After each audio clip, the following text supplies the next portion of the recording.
ఇది అసుర సంధ్య వేళ. అసుర సంధ్య వేళ అందున త్రయోదశి ప్రవేశిస్తోంది తెల్లవారితే. త్రయోదశి శైవ సాంప్రదాయమునందు చాలా విశిష్టమైనటువంటి తిథి. అటువంటి అసుర సంధ్య వేళలో పరమోత్కృష్టమైనటువంటి సంధ్యాకాలంలో కాశీక్షేత్రాన్ని స్మరించడమే చాలా గొప్ప విశేషం. నేను ఎందుచేత ఈ మాట అంటున్నానంటే, కాశీక్షేత్రాన్ని గురించినటువంటి విశేషములు అనేక పురాణాల్లో చెప్పబడ్డాయి. దాని గురించి స్కాందంలో కొంత ప్రస్తావన ఉంది.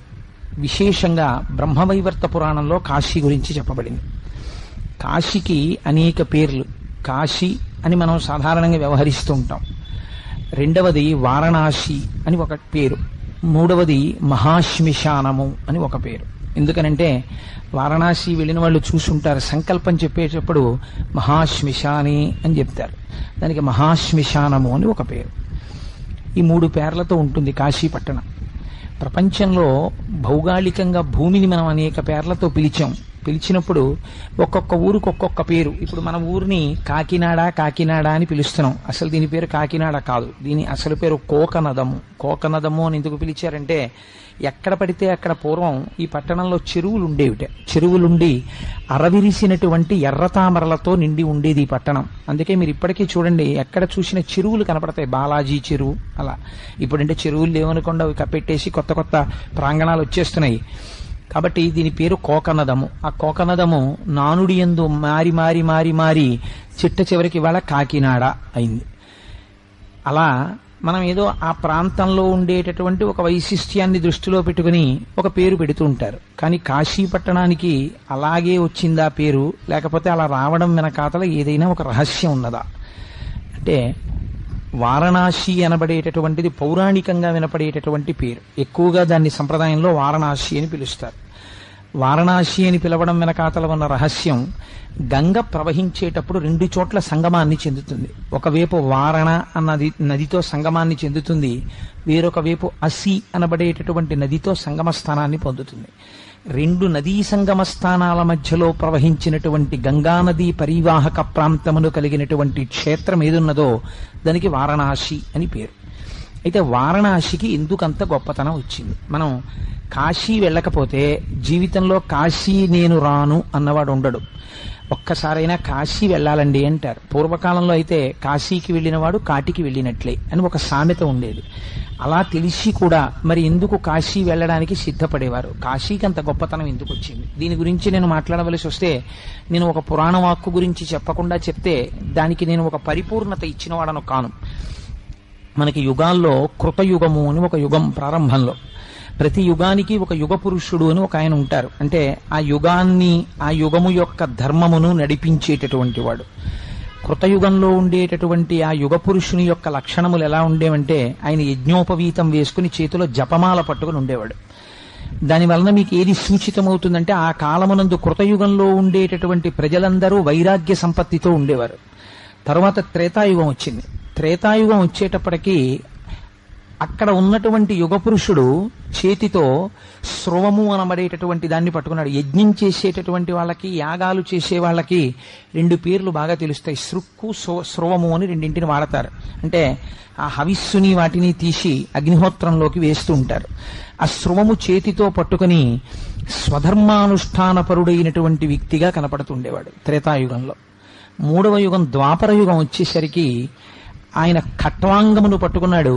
ఖడ్గము, ధనస్సు, బాణములు పట్టుకుని కించిత్ పాపపుణ్యములు కలిపినటువంటి స్వరూపము కలిగిన వాడై కాఠిన్యముతో కూడిన మాటతో ఉండేవాడు. అందుకే ధనుర్బాణములను పట్టుకోవడం, ఖడ్గం పట్టుకోవడం దుష్ట సంహారాన్ని సూచిస్తుంది. ఖట్వాంగం పట్టుకోవడం ఒక గమ్మత్తైన లక్షణం. దాని గురించి నేను సూక్ష్మంగా మీకు వివరణ చేస్తాను. ఎందుకంటే పరమశివుడి యొక్క అష్టోత్తరంలో ఖట్వాంగి విష్ణువల్లభ అని ఆయనకి పేరు. ఖట్వాంగి అన్న నామానికి అక్కడ విశేషమైన వ్యాఖ్యానం చేస్తారు. ఖట్వాంగము అంటే మంచం కోడు పట్టుకుని ఉంటాడు. అందుకని ఆ ఖట్వాంగం పట్టుకోవడం ఎందుకు అలా పట్టుకుంటారు అంటే, చేసిన పాతకముల నుంచి విముక్తి పొందడానికి ఆ ఖట్వాంగమును ధరిస్తారు అని శాస్త్రమునందు ఒక ప్రమాణం ఉంది. కాబట్టి ఖట్వాంగమును పట్టుకుని ఆ ద్వాపర యుగంలో ఉన్న పురుషుడు కనపడతాడు. కలియుగం వచ్చేసరికి కలియుగంలో ఉండేటటువంటి కలిపురుషుడు చాలా విచిత్రమైన వేషధారణతో ఉంటాడు. చతుర్ముఖ బ్రహ్మగారు కలిపురుష ప్రవేశం జరిగినప్పుడు కలిపురుషుణ్ణి పిలిచారు. ఏది ఎలా ఉంటాడు అసలు, వాడిని సభలోకి రమ్మనండి అని. అంటే ఆయన పిశాచవదనంతో దిగంబరుడై తన ఎడమ చేతితో తన అంగమును పట్టుకుని కుడి చేతితో నాలుకను బాగా బయటికి సాగతీసి కుడి చేత్తో పట్టుకుని ఉండుండి వికారమైనటువంటి కరాళ నృత్యము చేస్తూ సభలోకొచ్చి వెర్రి నవ్వులు నవ్వుతూ నిలబడ్డాడు. చతుర్ముఖ బ్రహ్మగారు కించిత్ ఆగ్రహించారు, ఏమిటి వీడి ప్రవర్తన? మహాప్రభో, కలియుగం అంటే అలాగే ఉంటుంది.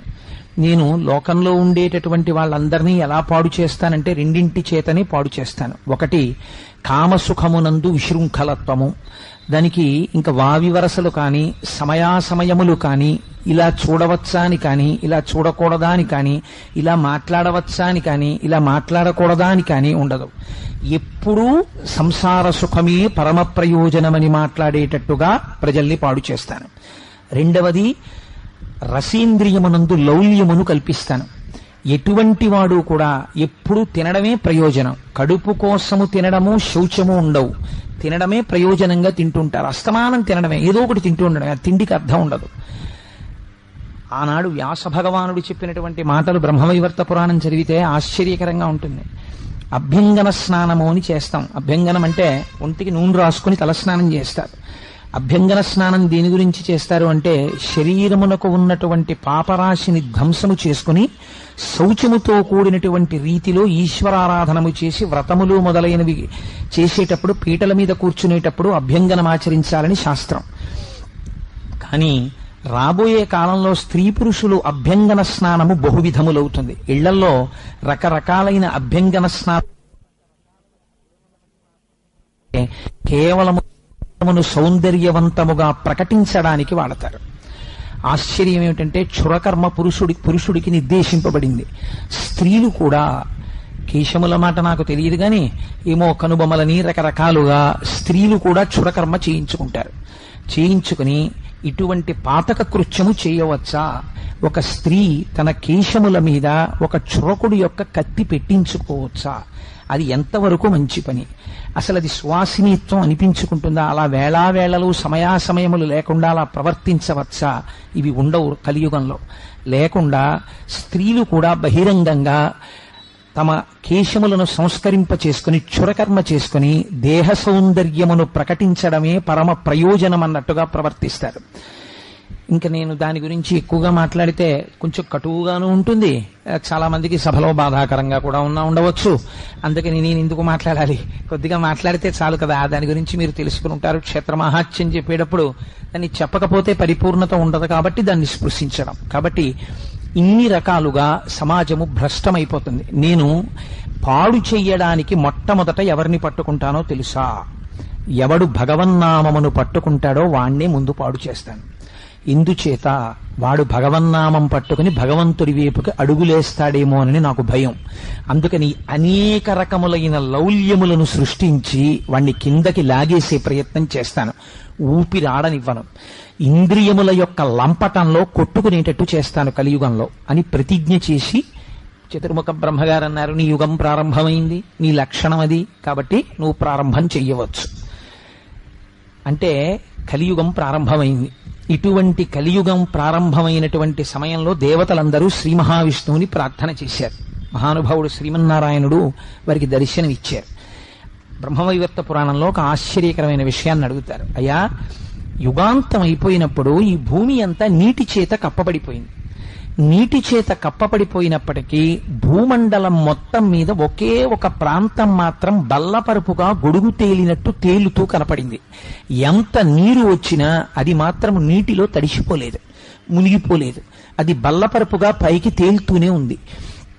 దాని యొక్క యథార్థ స్వరూప దర్శనము చేయగోరినటువంటి వారు నమస్కరించి నిలబడితే అది వారికి పరంజ్యోతిగా దర్శనమిచ్చింది.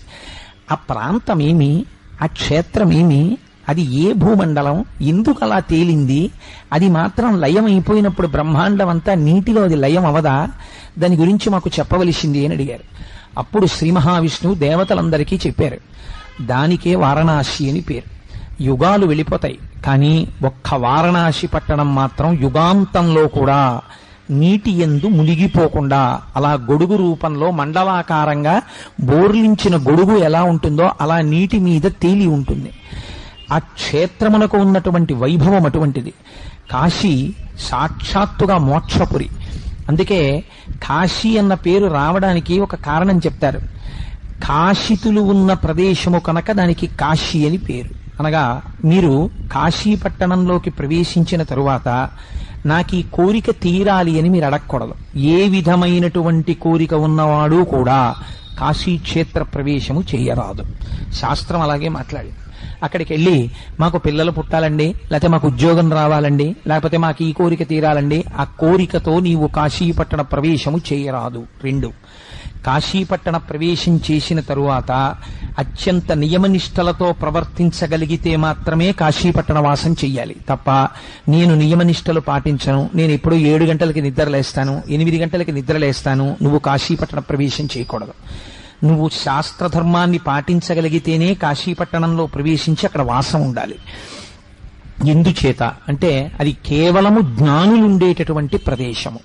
కాశీపట్టణంలో ప్రవేశించినటువంటి వాడు ఎంత అజ్ఞాని అయినప్పటికీ అతనికి ఉన్నటువంటి అజ్ఞానమే పాపరూపంలో ఉంటుంది. ఆ పాపరూపమైనటువంటి అజ్ఞానమును పోగొట్టి ఒక జ్యోతిగా భాషించి మీకున్నటువంటి పాపములను దహించగలిగినటువంటి గొప్ప క్షేత్రము ఈ భూమండలం మొత్తం మీద కాశీ. అంత వైభవోపేతమైన క్షేత్రం కనుక ఇక్కడ కేవలము జ్ఞానులు మాత్రమే దీనిలో ప్రవేశించి విశ్వనాథుణ్ణి సేవిస్తారు. అన్యులు దీని యందు ప్రవేశించడం కుదరదు. మా గురువుగారు నాతో ఒకసారి ఒక మాట చెప్పారు. కోటేశ్వరరావు, కాశీ వెళదామని చాలా మంది అనుకుంటారయ్యా, కానీ కాశీ వెళ్ళడం అనేటటువంటిది అంత తేలిక కాదు. కాశీ వెళదాం అనుకుని పొలిమేరల దాకా వెళ్లి వెళ్లలేక తిరిగి వచ్చేసినటువంటి వాళ్ళు నాకెందరో తెలుసు. కాశీలోకి వెళ్ళడం అంత తేలిక కాదయా. కాశీ వెళ్లాలంటే ఈశ్వరానుగ్రహం ఉండాలి. ఎవరికి ఈశ్వరుడి అనుగ్రహం ఉంటుందో వాళ్ళు మాత్రమే కాశీపట్టణ ప్రవేశం చెయ్యగలరు. అందున కాశ్యాంతు మరణాన్ ముక్తి, కాశీలో మరణించినంత మాత్రం చేత ముక్తినిస్తానన్నారు పరమాత్మ. కాశీలో మరణిస్తే ముక్తి రావడం ఒకెత్తు. కాశీపట్టణం గురించి చాలా గొప్ప విశేషం ఏమిటో తెలుసా అండి? ప్రపంచంలో మీకు 3 రకములైనటువంటి ఫలితములను ఇచ్చేటట్టుగా ఉంటాయి క్షేత్రములన్నీ. ఒకటి, మీరు ఇహజన్మలో ఈ శరీరముతో ఇప్పుడు చేసినటువంటి పాపములను పోగొట్టగలిగినటువంటి శక్తి కలిగినవై క్షేత్రాలుంటాయి. ఉదాహరణకి వెంకటాచలమునందు స్వామి పుష్కరిణి. స్వామి పుష్కరిణిలో మీరు స్నానం చేశారనుకోండి, మీ పాపరాశి ధ్వంసమవుతుంది. కానీ స్నానం చేసేటప్పుడు కాకి స్నానం అని కాదు దాని ఉద్దేశ్యం.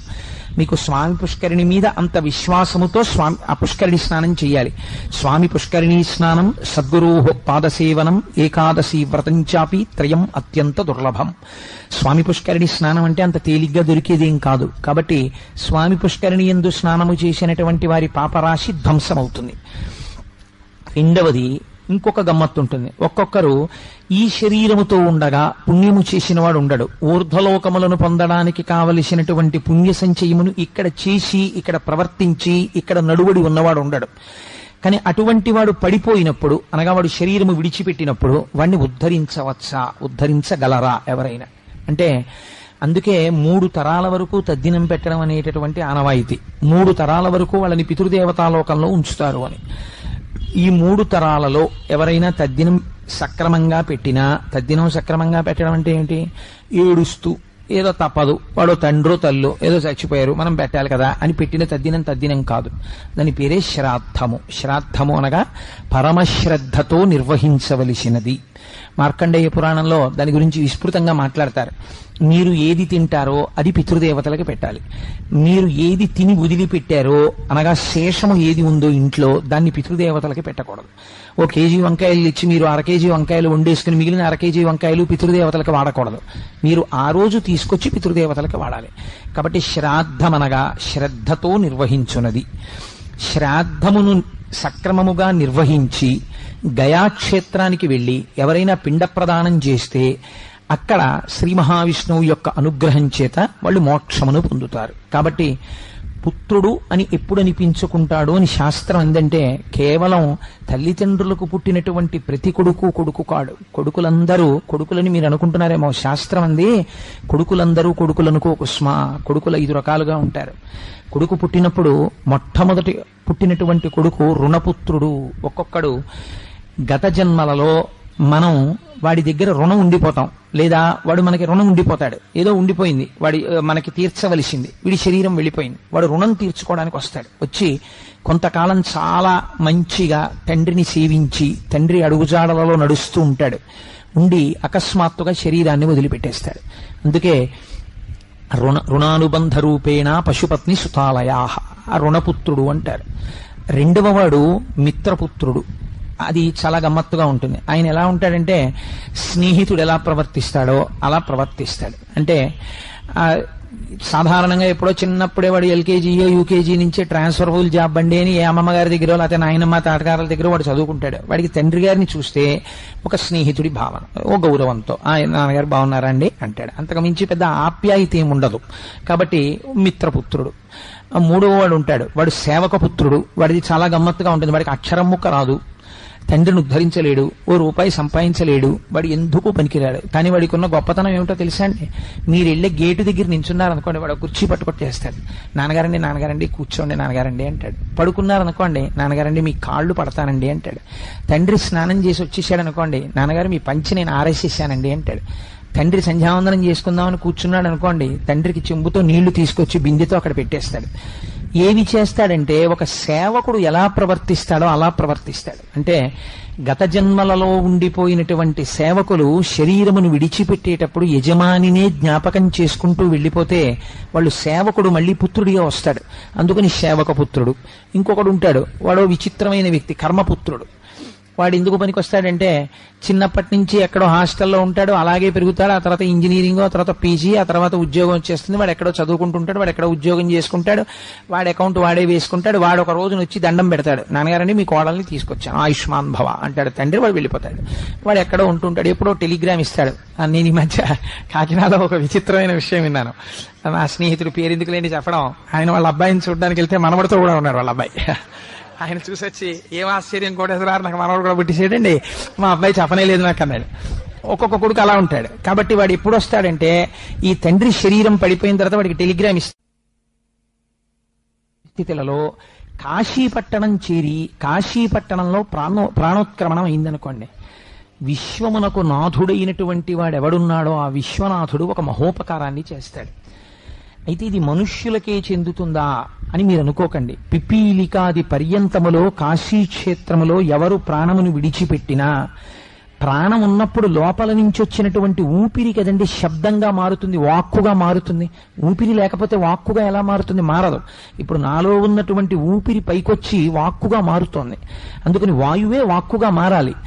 ఇలా ఆఖరి ఊపిరిని తారకం కింద మారుస్తాడు. తారకం అనగానేమి? తారకము అంటే ఏది మిమ్మల్ని సంసార సముద్రము నుంచి జనన మరణ ప్రవాహము నుంచి ఉద్ధరించగలదో దానికి తారకమని పేరు. అటువంటి తారకాన్ని ఎవరు ఉపదేశిస్తారు అంటే ఉదారుడై.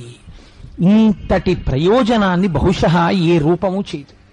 అది చీమ, బొద్దింక, ఈగ, పామ, తేల, మనిష, పండితుడా, పామరుడా చూడకుండా ఆఖరి ఊపిరి విడిపోతున్నప్పుడు ఆ జీవి యొక్క కుడి చెవి దగ్గరికి వచ్చి తారకాన్ని చెప్పి వారి చేత చెప్పించి ప్రాణోత్క్రమణం అయిపోతుండగా తారకాన్ని పలికాడు. కాబట్టి వీణ్ణి యమదూతలు తీసుకెళ్లడానికి వీలు లేదని నిర్ధారించి వాణ్ణి కైలాసానికో విష్ణు సాయుధ్యానికో పంపించగలిగినటువంటి శక్తి కలిగిన వాడై అక్కడ విశ్వనాథుడై పరమశివుడు ఉంటాడు.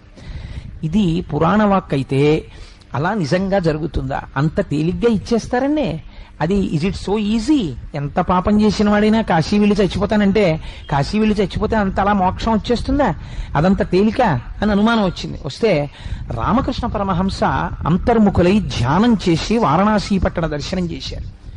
దర్శనం చేసి రామకృష్ణ పరమహంసకు అవసరం ఏమందండి? అబద్ధాలు ఆడుకోవలసిన అవసరం. మహాపురుషుడైన రామకృష్ణ పరమహంస నిర్ధారించాడు, నేను ధ్యానమునందు వారణాసి పట్టణమును చూస్తుండగా అనేక ముఖాలతో ఒంటి నుంచి విభూతి జల జల జల జల రాలుతుండగా స్ఫటికమణి ఎలా మిరిసిపోతుందో అటువంటి తెల్లటి మణిరూపంతో ప్రకాశించిపోతున్నటువంటి తేజోమూర్తి అయినటువంటి ఒక వ్యక్తి.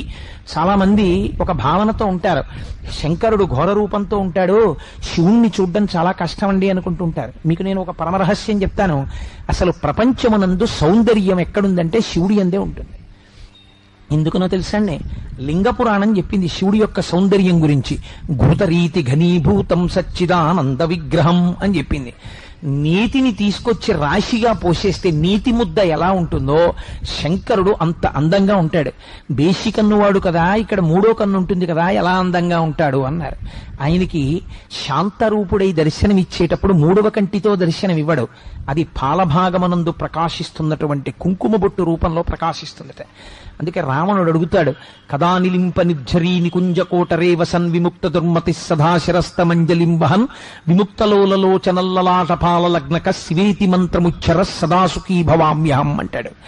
అలా శంకరుడు ఆఖరి ఊపిరి అయిపోతుండగా చేతియందు త్రిశూలమును ధరించిన వాడై ఢమరుకని పట్టుకుని పరమ తేజోమూర్తి అయి అత్యంత సత్వగుణ ప్రకాశంతో మెరిసిపోతూ ఆ ప్రాణోత్క్రమణమవుతున్నటువంటి జీవుల యొక్క కుడి చెవు దగ్గరికి వచ్చి స్వామి నోరు పెట్టేటప్పటికే ఆ ప్రాణోత్క్రమణం ఎంత భయంకరంగా ఉంటుందో గరుడ పురాణం వర్ణిస్తుంది.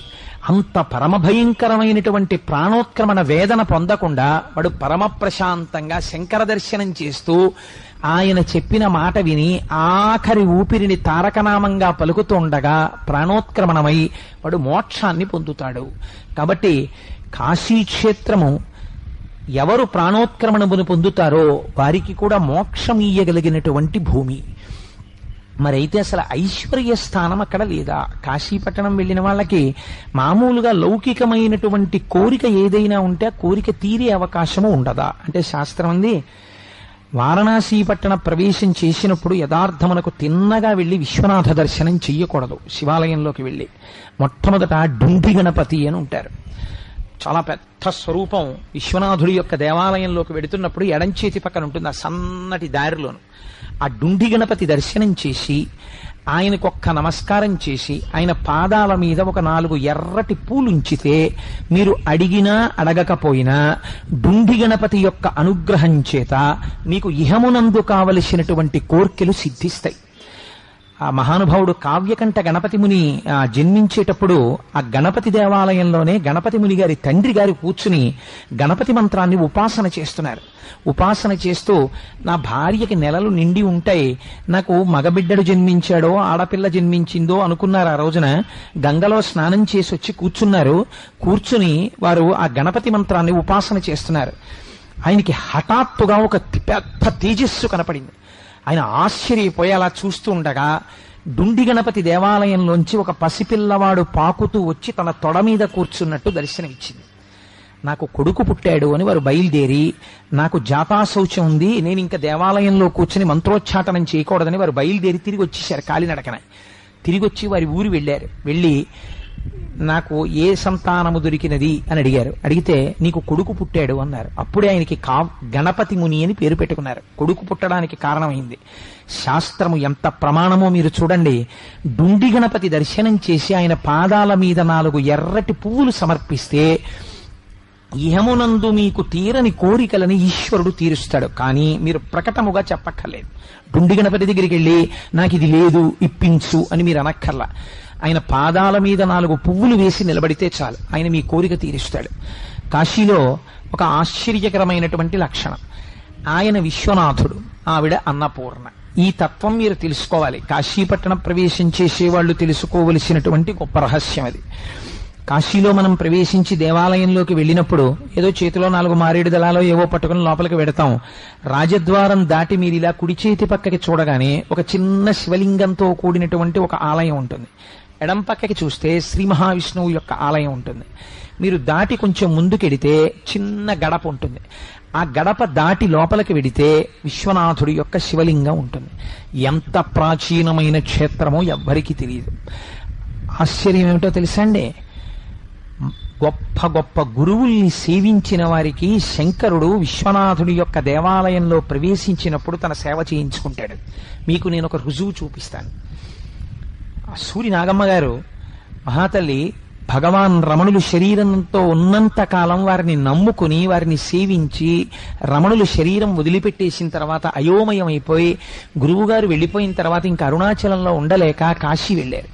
కాశీ వెళ్లి విశ్వనాథుడి ఆలయం గడప దాటుతున్నారు. ఆవిడ దాటుతుంటే రాజద్వారం దగ్గర ఒక కేక వినపడింది, మీరెవరు అని. అడిగితే నన్ను నాగమ్మ అంటారు. ఎక్కడి నుంచి వచ్చారు? నేను తిరువణ్ణామలై నుంచి వచ్చాను. అక్కడ ఒక వ్యక్తి కుర్చీలో కూర్చుని ఉన్నాడు. అక్కడ ఉన్న వాళ్ళందరూ కూడా తోసుకోకుండా చూడడం కోసమని, పైగా స్వామి ఆభరణాలు అవి ఉన్నాయి అక్కడ. ఆయన అన్నాడు, మీరు తిరువణ్ణామలై నుంచి వచ్చారా, మీకు రమణులు తెలుసా అని అడిగాడు. అడిగితే రమణులని ఇంతకాలం సేవించాం అని. ఆయన లేచి అన్నాడు, రమణులను సేవించిన వారికి కాశీపట్టణం ప్రవేశించి విశ్వనాథుణ్ణి సేవించవలసిన అవసరం ఉందని నేను అనుకోవట్లేదు అన్నాడు. ఎంత మాట అన్నాడో చూడండి. అంటే ఇవాళ మా గురువు రమణులు శరీరంతో లేరు, ఆ శూన్యం తట్టుకోలేకే నేను వారణాసి వచ్చాను అన్నారు ఆవిడ. అంటే అక్కడ కూర్చున్నటువంటి ఆయన లేచి అన్నాడు, అమ్మా నేను ఇప్పుడే బయటికి వెళ్ళి వచ్చేస్తాను, మీరు కాసేపు ఇక్కడ కూర్చుని స్వామి ఆభరణాలు అవి కాపు కాస్తూ ఉండగలరా, ఒక 10 నిమిషాలు ఉంటాను అన్నారు ఆవిడ. ఆయన బయటికి వెళ్ళి 1 గంట పోయాక వచ్చాడు. వచ్చి, అమ్మా ఎందుకు వెళ్ళాను, ఎందుకు వచ్చానో తెలుసా, 1 గంట సేపు కాశీ క్షేత్రంలో విశ్వనాథుడి యొక్క శివలింగానికి ఆభరణములకు కాపుదలగా ఉండగలిగిన అదృష్టము సద్గురువైన రమణులను సేవించిన అదృష్టంగా నీకు పడింది, బయలుదేరన్నాడు. అప్పటికి వాళ్ళ అన్నగారు బయలుదేరుతున్నారు, ఏమైపోయింది సూర్యనాగమ్మ గారని. కాశీ క్షేత్రం అంటే మాటలు కాదండి. మీరు ఇతపూర్వం ఎలా జీవించారన్న దానికి వారణాసిలోకి వెళ్ళగానే మీకు తాత్కాణం కనబడిపోతుంది. ఈ విశ్వనాథ క్షేత్రములోకి వెళ్ళి శివలింగానికి మీరు పట్టుకెళ్లవలసినది అనేది ఏమీ ఉండదు. శివుడికి అభిషేకం దేంతో గొప్ప, గంగతో గొప్ప. గంగ ఎక్కడి నుంచి ఉంది, అక్కడే గంగ ఉంది. గంగెందుకు గొప్ప, భవాంగపతితంతోయం పవిత్రమితి స్పృశు. ఇదొక విచిత్రమైన సిద్ధాంతం. అసలు గంగెందుకు గొప్ప అంటే శివుణ్ణి తాకింది కాబట్టి గొప్ప. ఎవరు చెప్పారు ఈ మాట? సాక్షాత్తు వాల్మీకి మహర్షి చెప్పారు రామాయణంలో. అటువంటి పరమశివుడు యొక్క శరీరాన్ని తాకి కింద పడడం చేత పవిత్రమై లోకము యొక్క పాపములను నశింప చేయగలిగిన గంగ యొక్క గొప్పతనాన్ని బ్రహ్మవైవర్త పురాణం ఏమని చెప్పిందో తెలుసండి? మిగిలినటువంటి క్షేత్రములు కాని, మిగిలినటువంటి పుష్కరణులు కాని పాపములు తీయగలిగిన శక్తి ఎక్కడ నుంచి పొందుతాయంటే కాశీ క్షేత్రము నుంచి పొందుతాయని. కాశీ క్షేత్రం ఇస్తూ ఉంటుంది వాటికి ఆ శక్తిని. ఇస్తే ఆ శక్తి చేత పాపాలని తీస్తాయి అని నిర్ధారించింది. అటువంటి గంగ గొప్పతనం ఎక్కడిది? పరమశివుడి యొక్క శరీరమును తాకుట చేత. ఇప్పుడు ఈ గంగ మీరు ఎక్కడి నుంచి తేవాలి? ఆకాశీలోంచే తేవాలి. అక్కడే కాస్త గంగ పట్టుకెళ్ళి ఆ శివుడి యొక్క తల మీద పోశారనుకోండి, మీరు తెచ్చినది అన్నది ఏమైనా ఉన్నదా? ఏమీ లేదు. అంటే మీకు ఇందులో ఏమిటి తెలుస్తోంది? ఈశ్వరుడికి మీరివ్వగలిగినది లేదు. మీరేమివ్వాలి మరి అంటే, ఈ సృష్టి అంతా ఆయనదే అని తెలుసుకుని గంగ శివుడి మీద పడడం చేత మీరు పవిత్రులవ్వాలి. ఆయన కాదు పవిత్రం అవడం. శివుడిని తాకి గంగ పవిత్రమైంది, గంగ పోసి శివుడు పవిత్రం అవడం ఏమిటి? గంగ శివుడి మీద పోసి మీరు తెలుసుకోవాలి, ఈ సమస్త బ్రహ్మాండములు సమస్త ఐశ్వర్యములు వాడివైన ఐశ్వర్యాన్ని నాకు వాడిచ్చాడు, నన్ను ధన్యుణ్ణి చేశాడు అని మీరు తెలుసుకుని జ్ఞానమునందు నిలబడడం కాశీక్షేత్రంలో విశ్వనాథలింగము ముందు నిలబడము యొక్క రుజువు. అలా నిలబడగలగాలి. నిలబడి మీరు ఇన్ని నీళ్లు పోశారనుకోండి చాలు, తృప్తి. ఇంకేం చెయ్యాలి? అభిషేకం ఇంకేం లేదు, ఇన్ని నీళ్లు పోసేస్తే చాలు. అందుకే కాశీక్షేత్రంలో ఒక గమ్మత్తు, జ్ఞానం ఆవిర్భవించేటప్పుడు దానికి ఏమైనా వెనకాతల ప్రీసపోజిషన్ ఉంటుందా? అంటే ఇది ఉండాలి, ఈ క్వాలిఫికేషన్ ఉంటే జ్ఞానం ఇస్తామని ఏమైనా ఉంటుందా? అంటే బిఏ సిలబస్ అంతా పాస్ అయి చదువుకున్న వాడికి బిఏ డిగ్రీ ఇచ్చినట్టు ఈశ్వరుడు జ్ఞానం ఇచ్చేటప్పుడు ఏమి చూస్తాడు అంటే, ఈశ్వరుడు జ్ఞానం ఇచ్చేటప్పుడు చూసేదేదో తెలుసండి, మీరు పొందేటటువంటి పరితాపం ఒక్కటే. ఈశ్వర, నాకేముందని నేను జ్ఞానం పొందగలను? నాకేమీ లేదు. కాబట్టి నువ్వే నాకు జ్ఞానమునిచ్చి నన్ను కటాక్షించు అని మీరు శరణాగతి చేసి వెళ్ళి నిలబడితే ఆ కారణం చేత ఈశ్వరుడు మీకు జ్ఞానం ఇస్తాడు. ఆయన విశ్వనాథుడు కనుక ఇవ్వగలడు. అందుకే శౌచాశౌచ నియమం లేదు. ఎవరైనా విశ్వనాథుడి దగ్గరికి వెళ్ళి, ఆయన విశ్వనాథుడు, మీరు బిడ్డలు వెళ్ళి ఆయన మీద అభిషేకం చేసేస్తారు. చేసేసి ఆలయానికి ఎడం పక్క కొంచెం లోపలికి వెడితే ఒక మూల అన్నపూర్ణమ్మ తల్లి ఉంటుంది. చిత్రం ఏమిటో తెలుసా అండి? ఆవిడ ఇలా చేత్తో గరిట పట్టుకుని సిద్ధంగా ఉంటుంది. ఉభౌ దర్వీ కుంభౌ మణిగణక సంభావిత గుణౌ దధానా పాణిభ్యామృతరస మృష్ణాన్న కలితౌ అని లలితా సహస్రనామ స్తోత్రంలో అన్నదా అనొక నామం. అన్నమిచ్చేటటువంటి తల్లి ఆవిడే. కాబట్టి అందుకే ఆ అమ్మవారికి శర్వాణి అని ఒక పేరు, చాలా గొప్ప పేరు శర్వాణి అన్న పేరు. ఎందుకంటే శర్వుని భార్య శర్వాణి. భూమి నుంచి సమస్త ఐశ్వర్యమును ఇవ్వగలిగినటువంటి తత్వానికి శర్వాణి అంటారు. అది ఈశ్వరుడు యొక్క శక్తి.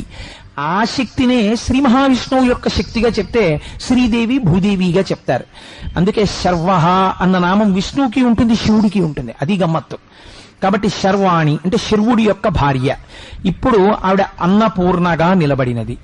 విశ్వనాథుడైన వాడు అన్నం పెట్టలేడా? జ్ఞానమే ఇవ్వగలిగిన వాడు మీకు అన్నం పెట్టలేడా? అది ఆయనే పెట్టచ్చు కదా అన్నం. అమ్మవారికి ఇవ్వడం ఎందుకు అన్నం పెట్టేటటువంటి శక్తిని? అంటే శంకరుడు అన్నపూర్ణాదేవిగా అమ్మవారిని నిలబెట్టడం వెనక అతల ఒక రహస్యం ఉంది. తండ్రి బిడ్డడి యొక్క ఆకలిని తెలుసుకోవచ్చు, తెలుసుకోకపోవచ్చు. ఎందుకనంటే ఇది సృష్టిలో మీకు అందరికీ తెలుసున్న రహస్యమే. తండ్రి సాధారణంగా ఏదో పనిలో ఉంటాడు, ఎవరో ఇంటికి వస్తారు, వాళ్ళతో ఏదో మాట్లాడుతుంటాడు, వాళ్ళు వెళ్ళిపోతారు, ఇంకోళ్ళు వస్తారు, వాళ్ళు వెళ్ళిపోతారు, ఇంకోళ్ళు వస్తారు, మాట్లాడుతుంటాడు. 9 అయిపోతుంది, 9:15 అయిపోతుంది. అమ్మా ఆకలేసేస్తోందమ్మా, ఆకలేసేస్తోందమ్మా అంటాడు పిల్లాడు. అమ్మకి తెలుసు. ఆవిడ నిశ్శబ్దంగా లోపలికెళ్ళి నువ్వు తినేసేయని గబగబా కంచంలో పెట్టి పిల్లాడికి పెట్టేస్తుంది. అదే తండ్రిని నమ్ముకున్నాడు అనుకోండి, వాడికి రాత్రి 10 అయినా అన్నం ఉండదు. ఎందుకని నేను ఒక యథార్థాన్ని మీకు ఆవిష్కరిస్తున్నాను. అమ్మకే ఉంది. అలా పోషించగలిగిన శక్తి అమ్మదే. పురుష స్వరూపంతో అటువంటి పోషణ జరగదు. పైగా శాస్త్రమనందు ఒక మర్యాద ఉంది. ఏమిటా మర్యాద అంటే ప్రకృతిగా ఆవిడ పోషింపచేస్తుంది, ప్రకృతిగా ఆవిడ నిలబెడుతుంది. ప్రకృతిగా మీకు ఈ భూమి, వాయువు ఇవన్నీ అమ్మవారి తత్వంగా చెప్తాం. అందుచేత ఆవిడ మీకు అన్నమును పెట్టగలిగిన శక్తి. ఈ అన్నం పెట్టడం అంటే మీ చేతిలో పెట్టడం కాదు, అన్నం పెట్టడం, అన్నాన్ని పొందడం, అన్నాన్ని తినడం, తిన్న అన్నాన్ని జీర్ణం చేసుకోవడం, ఇవి చాలా అవసరమైనటువంటి విషయాలు. ఐశ్వర్యం ఎంతో ఉంది ఇంట్లో, బోలెడంత ఐశ్వర్యం ఉంది. కానీ ఈయన ఏమీ తినకూడదు. ఈయన ఏం తింటుంటాడంటే మందులు ఒకటే తింటుంటాడు, గ్లాసు నీళ్లు, మందులు, టాబ్లెట్లు ఇన్ని తింటాడు, ఇంత మజ్జిగో ఇంత జావో తాగుతాడు. ఎందుకనండి అన్నారు అనుకోండి, ఏది పడదు, ఏది తినకూడదు. ఇంట్లో ఉండవా? అన్నీ ఉంటాయి. అందుకే రుద్రాభిషేకం చేస్తే ఏమడుగుతారో తెలుసా అండి? ద్రాపేయం ధస్సస్పతే దరిద్రం నీలలోహిత. స్వామి నీకు చేసినటువంటి ఈ అభిషేకం చేత ఉండడం కాదు, ఉన్న పదార్థాన్ని తిని జీర్ణం చేసుకోగలిగినటువంటి శక్తి కూడా మా యందు ఉండాలి. లేకపోతే ఇంటిలో ఉన్నదానికి లోపలికి వెళ్లేదానికి మధ్యలో ఒక అంతరం ఏర్పడిపోతుంది, అది లోపలికి వెళ్ళదు, అదొక దరిద్రమే. కనుక అలా ఉండాలి అంటే అన్నపూర్ణాతత్వమై అమ్మ పెడుతుంది. అమ్మ పెట్టింది అనుకోండి, మనకి ఒక చిన్న అభిజాత్యం వస్తుంది. నా అంతటి వాణ్ణి నేను, ఇంత గొప్పవాణ్ణి, ఇంతటి రాజాధిరాజుని, ఇంత పాండిత్యం ఉన్నవాణ్ణి, ఇంత ఐశ్వర్యం ఉన్నవాణ్ణి, బొత్తిగా ఒక ఆడదాని ముందుకెళ్ళి అమ్మా భవతి భిక్షాందేహి, అమ్మ అన్నం పెట్టమ్మా అని చేయి చాపడమా అని చిన్న కినుక వస్తుందేమో ఎవరికైనానని, ఒరే అమ్మ దగ్గరికి వెళ్ళి అన్నం అడగడానికి, అమ్మ అన్నం పెట్టమ్మా అని అడగడం జీవితంలో వరం రా. అలా అడగడానికి నువ్వు సంకోచించవలసిన పని లేదని మనకి మార్గదర్శకత్వం చెయ్యడానికి విశ్వనాథుడు భిక్షాపాత్ర పట్టుకుని ఆది భిక్షువై తాని ముందు నించున్నాడు. ఆయనే నించుంటే నించోడానికి నీకేం బాధ, నువ్వు నించోవచ్చు వెనకాలని. అందుకని ఆయన ఆది భిక్షువై నిలబడ్డాడు. అందుకే ఆ అద్భుతమైనటువంటి అన్నపూర్ణాష్టకం చేస్తారు. నిత్యానందకరీ వరాభయకరీ సౌందర్య రత్నాకరీ అని. అందులో కాశీపురాధీశ్వరి భిక్షాందేహి కృపావలంబనకరీ మాతా అన్నపూర్ణేశ్వరి అని. ఆ భిక్ష ఎటువంటి భిక్షో తెలుసా అండి? భిక్ష అంటే మీరు కేవలం అన్నం భిక్ష కింద వేయడం అనుకుంటారేమో, పొరపాటది. పోతన గారు భాగవతంలో ఒక శ్లోకం చెప్తారు. భిక్షాపాత్రికనిచ్చెను యక్షేషుడు వామననకు అక్షయమనుచు సాక్షాత్కరించి పెట్టెను భిక్షుడకు భవాని పూర్ణ భిక్ష నరేంద్ర అన్నారు. మర్యాద తెలిసిన వాళ్ళు అలాగే మాట్లాడతారు. ఎంత అందంగా మాట్లాడారో తెలుసండి. ఆవిడ పూర్ణభిక్ష పెట్టగలదు. పూర్ణభిక్ష అంటే ఏమిటో తెలుసండి? ఇహమునందు ఈ శరీరానికి తినేయడమే ప్రయోజనంగా తినేయడానికి కాదు, తినడం దేని కొరకు తినడం పూర్తి చేశారు శంకర భగవత్పాదులు. ఏం కావాలో తెలుసా అమ్మా నాకు? జ్ఞాన వైరాగ్య సిద్ధ్యర్థం భిక్షాం దేహి చ పార్వతి మోక్షద్వార కవాటపాటనకరీ కాశీపురాధీశ్వరి భిక్షాం దేహి కృపావలంబనకరీ మాతా అన్నపూర్ణేశ్వరి. నిజంగా అష్టకం మనస్సుని కుదిపేస్తుంది, అలా ఉంటుంది. ఆవిడ మోక్షద్వార కవాటమును తీస్తుంది. ఎలా తీస్తుందో తెలుసండి? ఇదే అన్నపూర్ణమ్మ యొక్క తత్వాన్ని అర్థం చేసుకుని మీరు ఒక్క 2 నిమిషాలు అక్కడ కూర్చుని ధ్యానం చేయాలి. ఇంద్రియములు, మనస్సు అన్నాన్ని బాగా తిని లోకము వైపుకు తిరిగేటట్టు చేయగలిగిన ఆవిడే చేస్తుంది. మాయామానుష రూపంతో ఉంటుంది అమ్మవారు. అందుకే సుందరకాండలో ఒకే సీతమ్మ రావణాసుడు కోలా కనపడింది, హనుమకి ఒకలా కనపడింది. అదే అమ్మవారు అనుగ్రహించింది అనుకోండి. అమ్మా జ్ఞాన వైరాగ్య సిద్ధ్యర్థం భిక్షాం దేహి చ పార్వతి. ఇది మా స్వామి జగద్గురువులు శంకర భగవత్పాదులు ఈ జాతికి పెట్టిన భిక్ష. రేపు వీడికి చదువుకోవడం వచ్చో రాదో అన్నపూర్ణమ్మ దగ్గరికి వెడితే నేను రాసిద్దాం వీడు చదువుకుంటాడని మహానుభావుడు స్తోత్రం చేశాడు. ఆయన కర్మ ఆయనకి లేక నడువడి నేర్పారు. అక్కడికి వెళ్లి అడగాలి, అమ్మ నాకేమిస్తావో తెలుసా అన్నంతో పాటు జ్ఞాన వైరాగ్య సిద్ధ్యర్థం, నాకు జ్ఞాన వైరాగ్యములను కూడా అయ్యి అనుభవించిన సుఖము సుఖము కాదు, నేను ఈశ్వరుణ్ణి చేరుకోవాలన్న జ్ఞానాన్ని నాకు ఈ సుఖము సుఖము కాదని వైరాగ్య సంపత్తిని. వైరాగ్యం అంటే చాలా మంది అనుకుంటారు ఇంద్రియాలని అరికట్టడం వైరాగ్యం అనుకుంటారు. ఇంద్రియాన్ని అరికట్టడం వైరాగ్యం కాదండి. నేను మీకు ఒక ఉదాహరణ చెప్తాను. అంతకన్నా నేను నీచమైన ఉపమానం చెప్తే సభాముఖంగా బాగుండదు. ఒక వేసవికాలం ఉందనుకోండి, మీ ముందు ఒక గ్లాసుడు మజ్జిగ తీసుకొచ్చి అక్కడ పెట్టి చల్లటి ఒక శీతల పానీయాన్ని తీసుకొచ్చి అక్కడ పెట్టారనుకోండి, మీరు ప్రయత్నపూర్వకంగా ఆ శీతల పానీయం వంక చూసి ఏదో మనసు చంపుకుని తాగకుండా ఎలాగో అలా నిగ్రహించుకుని దాన్ని వదిలిపెట్టడం కాదు, దాన్ని చూసి ఇది నా ఆరోగ్యమునకు భంగమును చేస్తుంది, పైకి చల్లగా కనపడుతుంది కానీ ఇది ఆరోగ్య భంగము కాబట్టి నేను దీన్ని స్వీకరించాను అని గ్లాసులో ఉన్న మజ్జిగని ప్రీతితో మీరు సేవించి అటువైపు ఉన్నటువంటి కూల్ డ్రింక్ సీసా వంక చూసి కూడా మీ మనస్సు అయ్యో నేను తాగలేకపోయానని ఏడవకుండా ఉండగలిగితే దానికి వైరాగ్యమని పేరు. ఇంద్రియములు చెలించకూడదు, ఇంద్రియాన్ని నిగ్రహించడం కాదు. ఎప్పుడు వస్తుంది అది? మీ భావన చేత వస్తుంది. ఇదే కన్నుదోయికి అన్యకాంతలడ్డంబైన మాతృభావన చేసి మరలువాడు. మన శాస్త్రం ఎంత గొప్పదో తెలుసా అండి. విరుగుడు చెప్తుంది పరద్రవ్యాణిలోష్టవత్. నీకు అస్తమానం ఇంకోళ్ళ డబ్బు తీసుకుందాం అనిపిస్తోంది, ఎలా మార్చుకుంటావు మనస్సుని? దాన్ని రాయనుకో అండి. అన్నాన్ని శరీరం నిలబెట్టుకోవడానికి ఇచ్చి ఇంట్లో దరిద్రం లేకుండా చేసి ఇప్పుడు భక్తి అనబడే అమృతాన్ని కూడా వడ్డిస్తుంది. ఇప్పుడు ఈ భక్తి ఎవరి పాదాలు చేరుస్తుంది? విశ్వనాథుడి పాదాల దగ్గరికి చేరుస్తుంది. అమ్మ అనుగ్రహం ఉన్నవాడు అయ్య దగ్గరికి చేరిపోతాడు. అందుకని మోక్షద్వారకవాట పాలనకరి కాశీపురాధీశ్వరి భిక్షాం దేహి కృపావలంబనకరి మాతాన్నపూర్ణేశ్వరి. ఇప్పుడు ఈ 5 ఇంద్రియాలు మనస్సు ఈశ్వరుడి సేవ యందు ఉత్సాహాన్ని పొందుతాయి.